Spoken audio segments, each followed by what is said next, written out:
Good afternoon and welcome to the Assembly Committee on Natural Resources. Will the committee secretary please call the roll?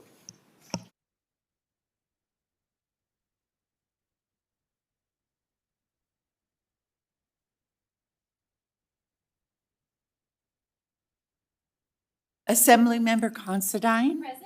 DeLong. Present. Gurr. Here. Hanson. Jackson. Karras. Present. Kasama. Here. LaRue Hatch. Here. Marzola. Present. Watts. Here. Chair Anderson. Thank you, and I am present. If you would please mark Assemblymember Hanson as absent excused, and please mark Assemblymember Jackson present when he comes in. All right, I want to welcome everyone to this meeting, those here in Carson City, as well as anyone joining us in Elko or listening, or in Vegas, or listening online. Our agenda for today includes one bill hearing and one presentation. Before we begin, I would like to make some housekeeping announcements. First, I would like to remind everyone to please silence your electronic devices while in the committee room. Committee members will be using their laptops to view handouts and other exhibits. Please do not view this as a sign of disrespect or inattention. We expect courtesy and respect in our interactions during the meeting, even if we may not agree with another person's position. If you are presenting or testifying, please sign in at the table by the door and leave a business card with the committee assistant. All exhibits, amendments, or other meeting materials may be submitted electronically to our committee manager by no later than 12 p.m. on the business day before the meeting, and 15 hard copies brought to the meeting for members of the public. Proposed amendments also need to include the bill number, a statement of intent, and your name and contact information. When testifying in person, please turn on the microphone, clearly state and spell your name and the organization or agency you represent, if any, for the record. Turn off the microphone each time you are done speaking. Public comment will be taken at the end of the meeting, and each person will be limited to 2 minutes. You may also submit written testimony or public comment in writing up to 24 hours after the meeting. And finally, please note that agenda items may be taken in a different order than those listed. 2 or more agenda items may be combined for consideration.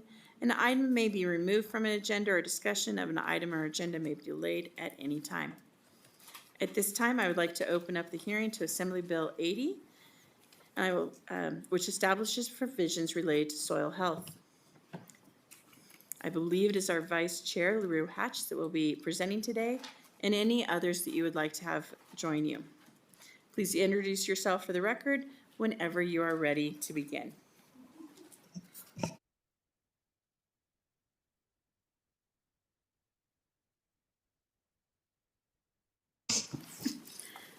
Thank you, Chair, and members of the greatest committee, I think, that exists in the building, Assembly Natural Resources. My name is Selena LaRue Hatch, and I am proud to be the Assembly member from District 25. And I will allow my compatriots to introduce themselves, and then we'll dive in.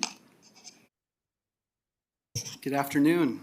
Chair Anderson, thanks for the opportunity. Members of the committee, I'm Jake Tibbetts, and some of you may know me as the Natural Resource Manager for Eureka County. I'm here tonight as a supervisor on the Eureka Conservation District and also as a board member of the Nevada Association of Conservation Districts.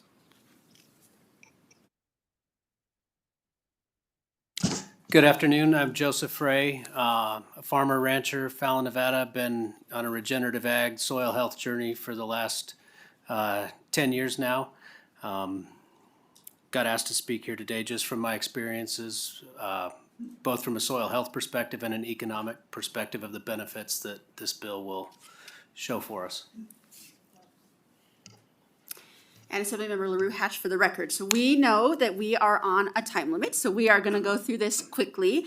We are introducing the Nevada Healthy Soils Initiative. AB 80 was introduced last session in almost identical form. For those of you that were on this committee, you may recognize that. We passed it unanimously out of committee last session. It was overwhelmingly bipartisan support for this legislation. So we will go through it again for those of you that are new, absolutely. But I just wanted to introduce that legislative history. And I am going to allow Jake to talk a little bit more about our legislative history on soil health. Thank you. So Jake Tibbetts again for the record. So this is a long storied history on soil health, but I won't take up too much of the time. But years ago, the Nevada Association of Conservation District, they had their annual meeting in Winnemucca. I think it was in 2019. And in that meeting, the whole focus of it was soil health, and brought in a lot of federal agencies, federal partners, state agencies, ag producers.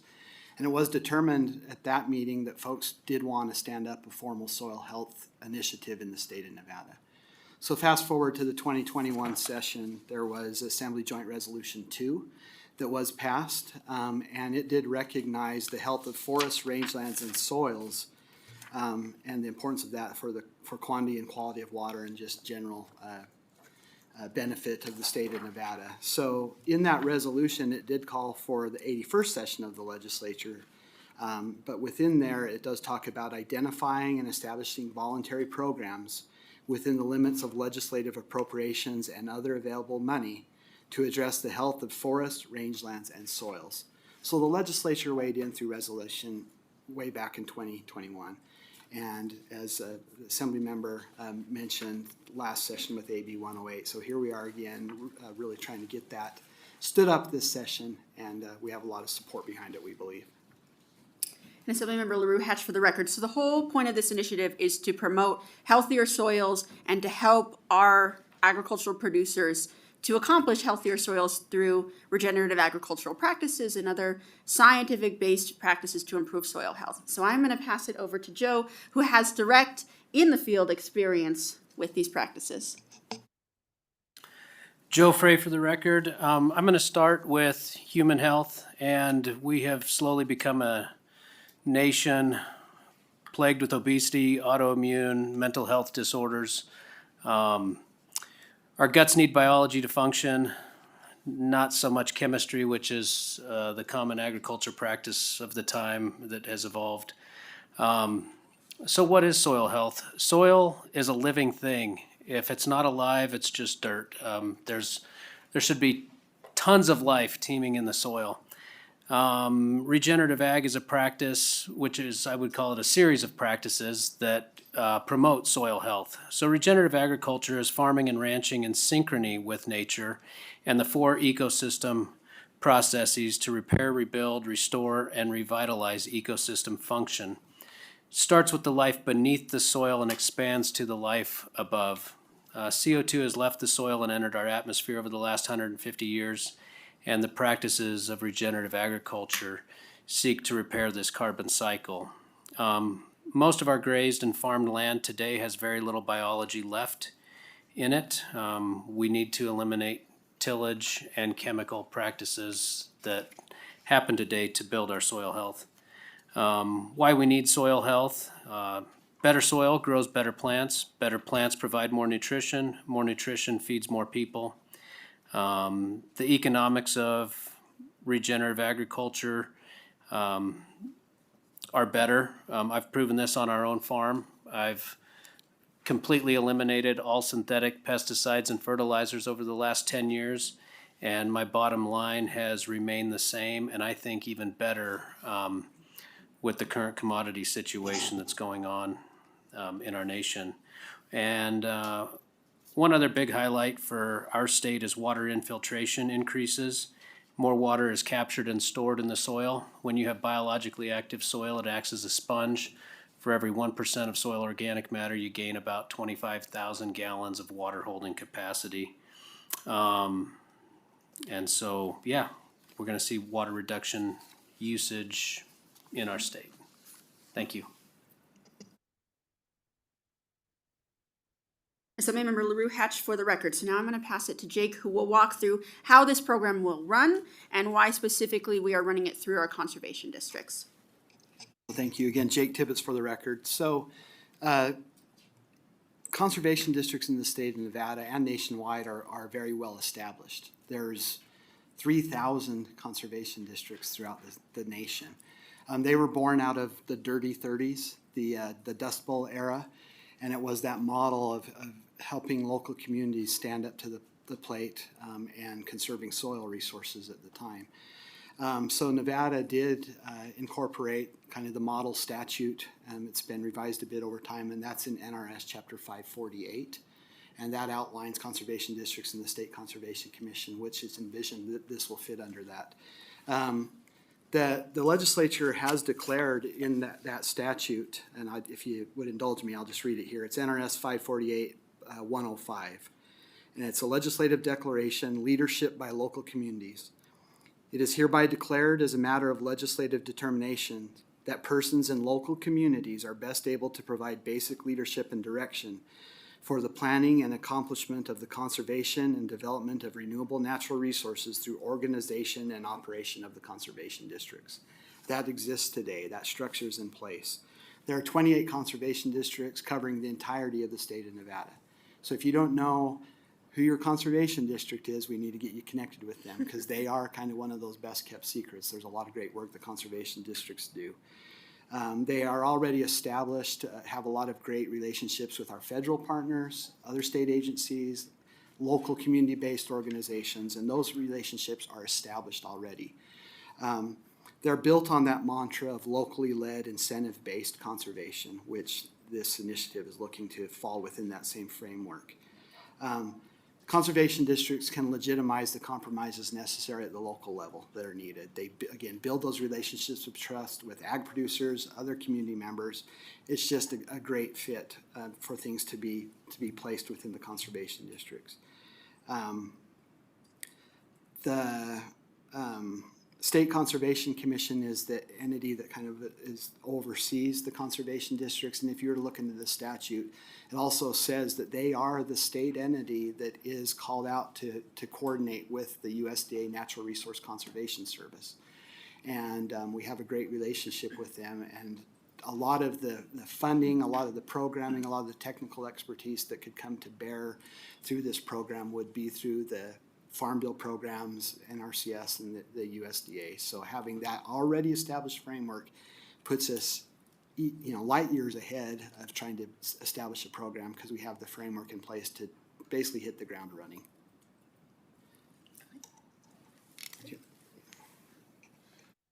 Now, one of the most important aspects of this program is pulling down federal funds. We have discovered that we are missing out on significant amounts of money due to the fact that we do not have a soil health initiative in the state of Nevada. So I'm going to allow Jake to go into a little more depth on that issue.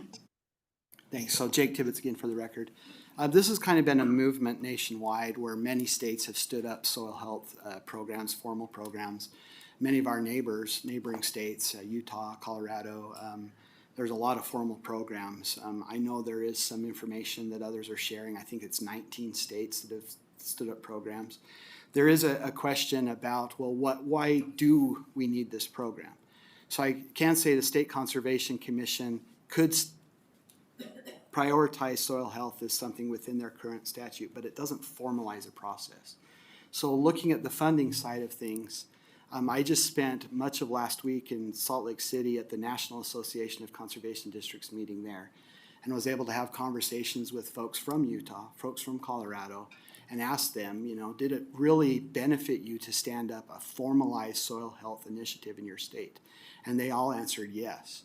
And having that formal structure, so there's some funding partners that want a formalized structure. They want the sideboards, the statutory sideboards when establishing that. That's a benefit of doing that in the statute because it provides that certainty and everybody knows what the playing field is. Also, there is existing funding that can be brought to bear if we were to establish that. And the other states that have stood up those formal programs have proven that. They have pulled in literally millions of dollars in federal funding to be able to do that because it helps bridge partnerships, it helps identify what programs are available, and it provides kind of the durability for an entity to chase those funds.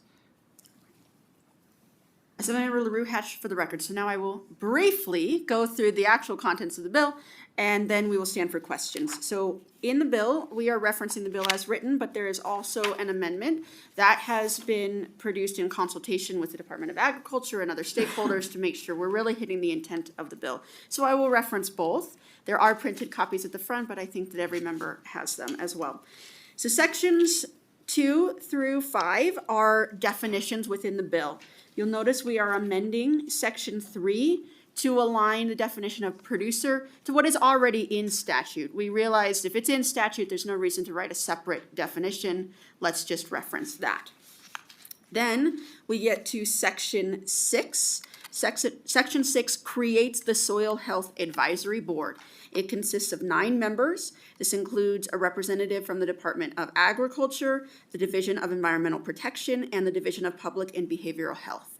Then it includes 4 producers on the ground: dairy farmer, rancher, specialty crop or small farmer, and an irrigated crop producer.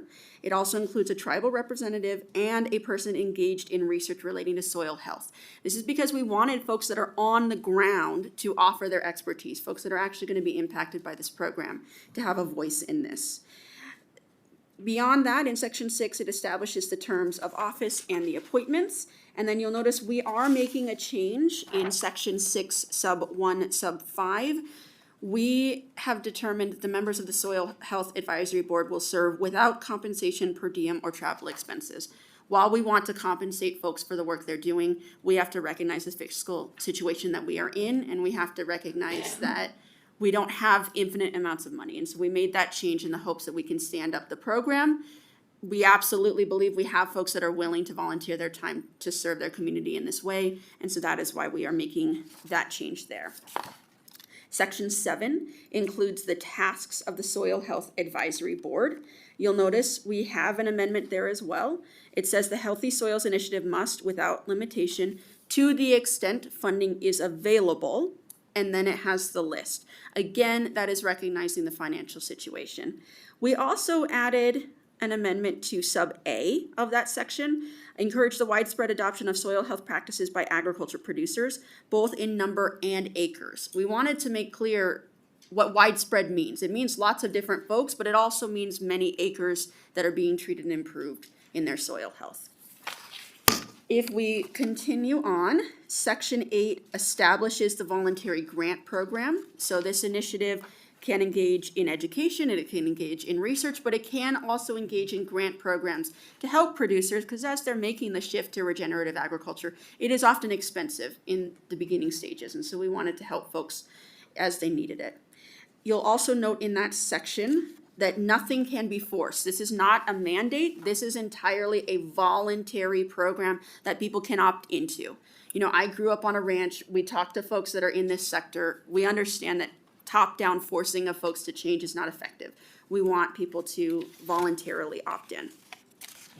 Continuing on, section 9 is the creation of the fund within the state treasury. It allows for accepting of gifts, grants, services, and donations from any source, and this is really critical.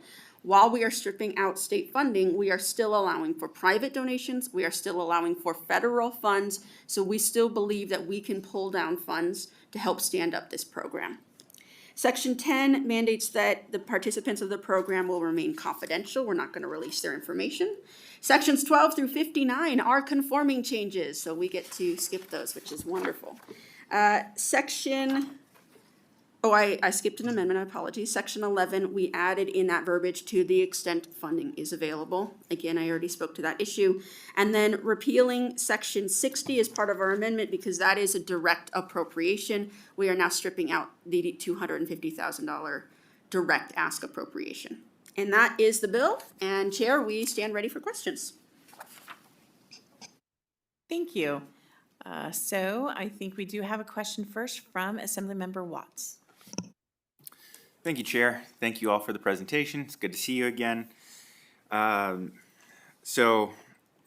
glad to see that this is coming back. As Mr. Tibbetts mentioned, this is something that conversation that's been in the works for some time. I was recently informed that I'm one of the senior members of this committee now, and remember working with you, Mr. Tibbetts, on Assembly Joint Resolution 2 back in the 81st session and making sure that soil health was included in that. So, and I appreciate your quick refresher for the new members of this committee and really the emphasis that you put on, conservation districts could do this work, but the importance of it not being a priority for 1 year or an initiative in one individual conservation district, but having a statewide framework, making it a priority, and helping facilitate those partnerships in order to make this happen.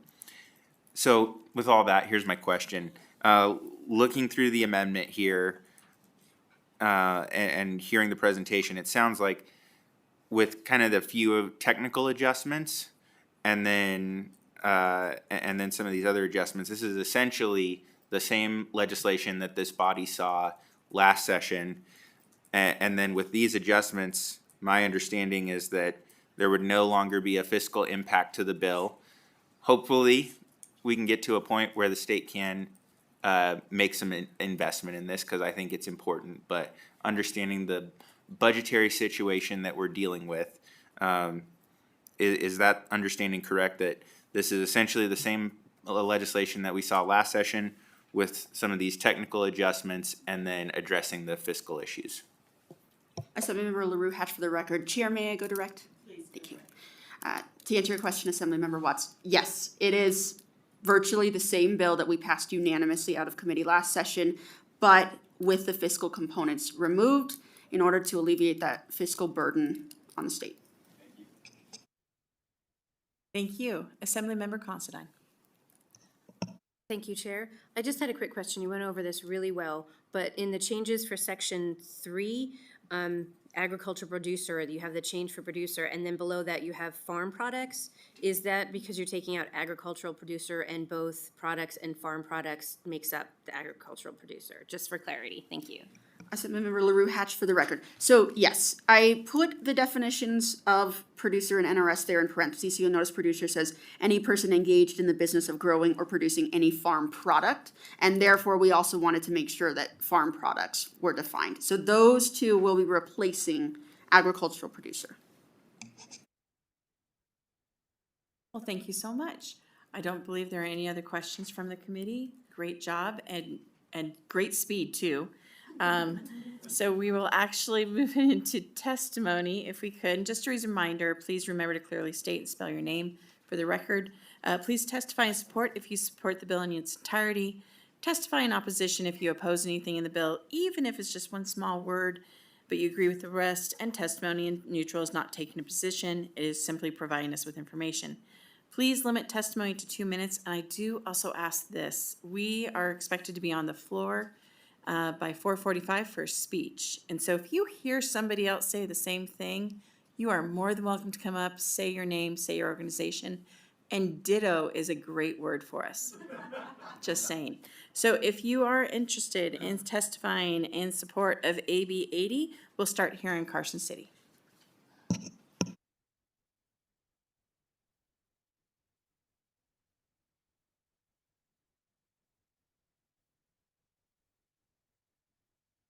Chair Henderson, members of the committee, for the record, my name is Doug Busselman, Busselman. I'm the Executive Vice President of the Nevada Farm Bureau. We believe it's appropriate for the establishment and implementation of Healthy Soils Initiative. Our voting delegates, Nevada farmers and ranchers, have adopted policy positions which include our support for educational sessions and workshops for the purpose in helping understand regenerative agricultural practices and principles. We have supported, promoted, and even hosted these types of training sessions.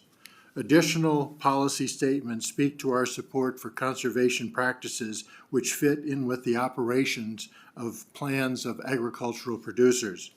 We are especially appreciative that AB 80 not only follows the idea of our policy for soil conservation systems, but also specifically notes in Section 8, subsection 2, that any program or platform established by the Commission pursuant to subsection 1 must be voluntary and incentive-based.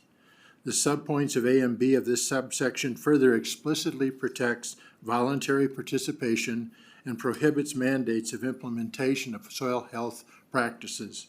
Thank you for those who have brought this bill forward, and we urge your support. Assembly members, for the record, Edwin James, James. I'm the general manager for the Carson Water Subconservancy District. We are a multi-county bi-state organization dealing with the Carson River watershed, the health, the water supply, and water quality. And one thing we know with soil health, it does improve water quality. And we've been working with different producers in this watershed, getting this. We've actually worked with Joe Frey on his property and going out there, seeing is believing, and I tell you, I'm a believer now. So we hope your support for this bill moves forward. Thank you.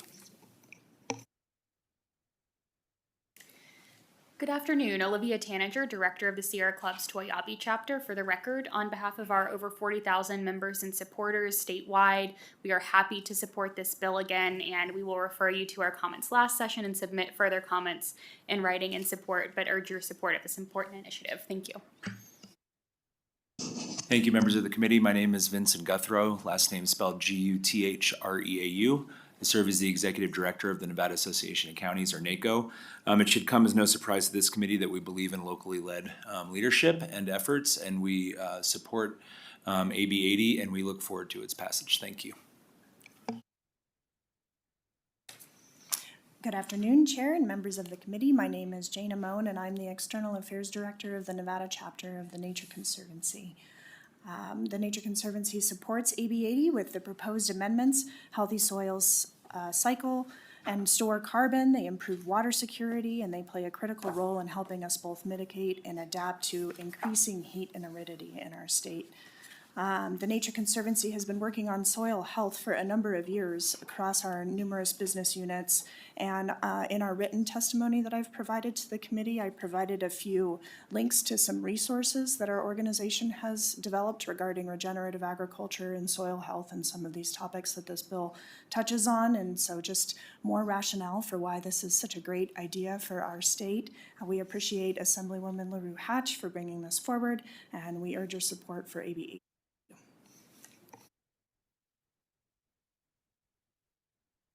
Good afternoon, Chair Anderson. Was that loud? Chair Anderson and members of the Committee of Natural Resources. My name is Jamarion Williams, the Government Affairs Manager for Western Resource Advocates. We believe we're here to strongly support this bill. We believe that this bill is crucial for protecting Nevada's lands and the people who call it home. This bill promotes environmental sustainability, agricultural productivity, and ensures the long-term health of our soils. By protecting Nevada's soils, this bill would positively impact the quality of our air, water, and natural resources and preserve the quality of our food that we consume. Soil is one of the foundations for creating a healthier environment and maintaining clean water supplies. This is a bill we support, and we urge your support as well. Thank you.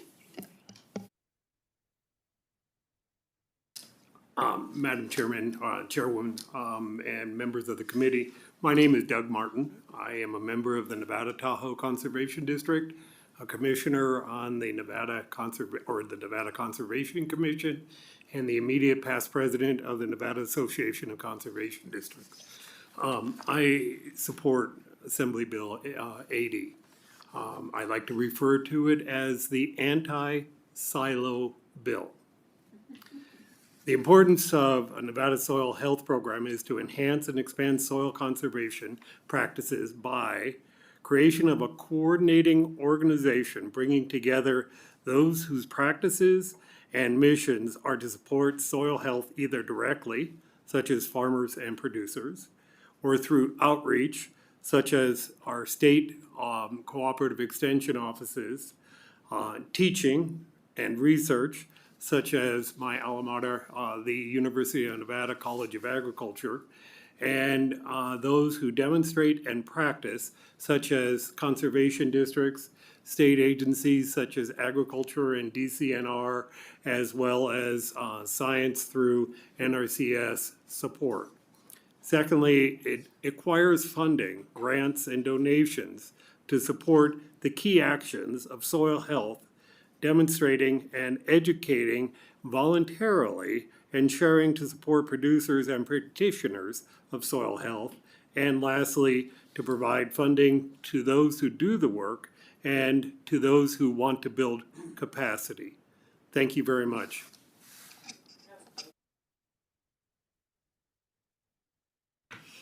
Good afternoon, Chair and members of the committee. My name is Christy Cabrera-Georgeson. I'm the Deputy Director of the Nevada Conservation League. We are here in strong support of AB 80 and ditto to what's been said. Thank you. Good afternoon, Chair Anderson, members of the committee. My name is Caleb Cage, here representing the Nevada Cattlemen's Association, and we are in support of this bill and urge your passing of AB 80. Thank you. Hello, Chair and members of the committee. Sheila Bray, University of Nevada, Reno. We are in strong support of this bill, and thanks for the sponsor for bringing it forward. Thank you.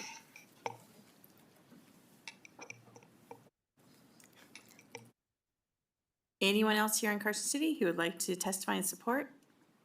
Seeing nobody in Las Vegas, is there anybody on AVH who would like to testify in support? Chair, we have no callers for testimony. And I completely forgot to call on Elko, but I think it's okay. I don't think anybody will be testifying in there. Well, next, your testimony in opposition of this bill. If you would like to come on up to the table here in Carson City. Seeing no one. Clark County, no one. Elko County, no one. Still gonna give it a try on AVH, but anybody like to testify in opposition of this bill? There's still no callers. You know, I'm just gonna start off with neutral and assume that that's the same thing on AVH. Anyone here in Carson who would like to testify in neutral? Madam Chair, thank you. Director Goycochea, Nevada Department of Agriculture, GOI-COE-CHEA. I want to thank Assemblymember LaRue Hatch and Mr. Tibbetts for their speedy work on the amendments that we brought to them at this late hour, and we are neutral on the bill, but look forward to healthy soil. You leave. Thank you for your work with that as well. Next. Thank you, Chair and members. Laura McSwain with the Water Fairness Coalition, MCSWAIN. I apologize. I'm going to testify neutral. The one thing that I saw in the bill that concerned me was that I didn't see anything that related to urban environments.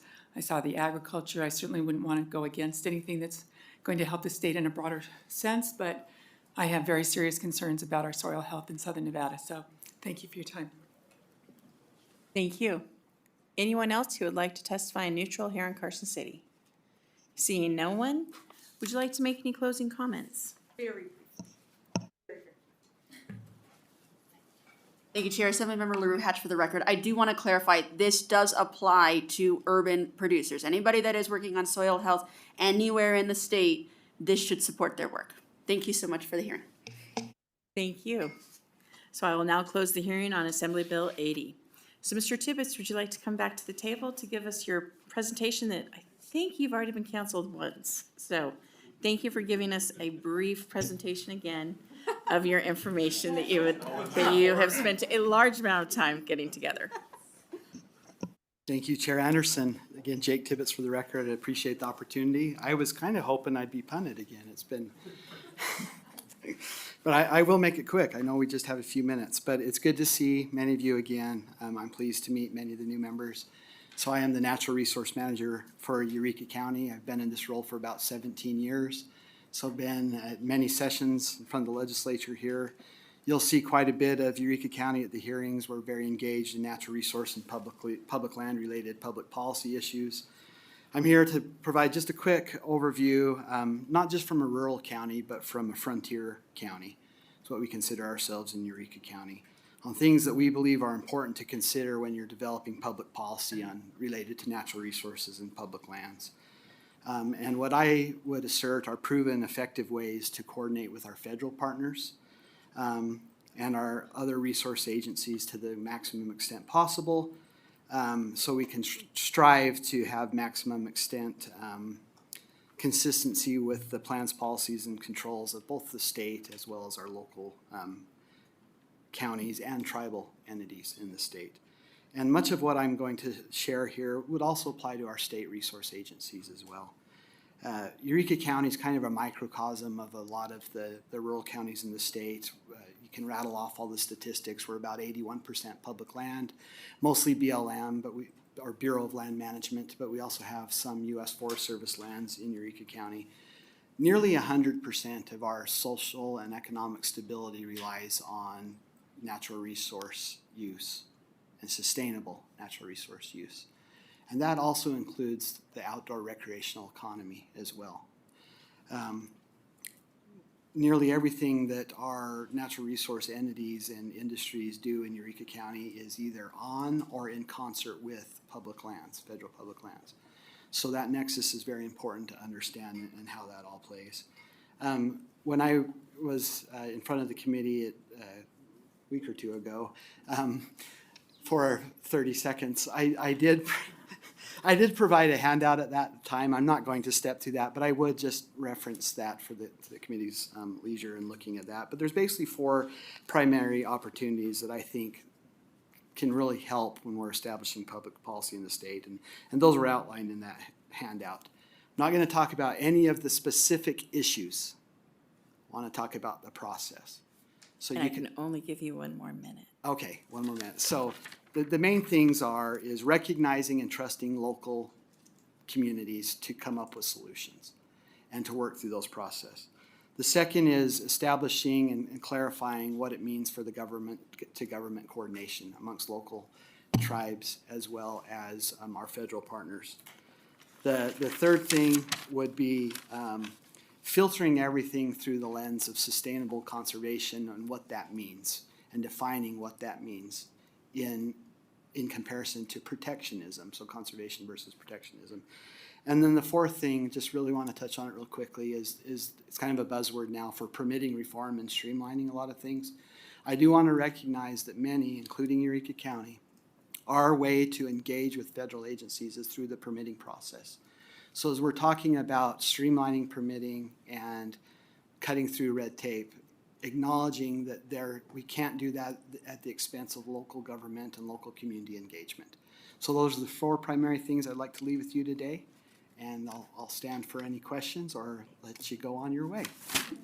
I so appreciate your openness to working with all of us, and I know that all of us would be able to contact you if there are any questions, but also want to make sure that people had a chance to hear from you. Thank you, Mr. Tibbetts. I know that you will be in Washington next week, so I wish you luck there. All right, so usually I would do questions, but if you could please contact Mr. Tibbetts on your own, just because of how close we are. We will have a small amount of time for public comment, so if there's any that would like to do any public comment, come on up to the table at this time. Is there anybody here in Carson City? Seeing no one, and Elko's dark. Anybody in Clark County? Seeing nobody, and is there anybody on the phone lines? Chair, the public line is open and working, but there are no callers. Thank you so much. I thank you everyone today for not only the speed in which you got through everything, but more importantly, the information that was presented. That concludes our meeting for today. Our next meeting will be on Monday, February 24th at 4 p.m. The meeting is adjourned. Thank you.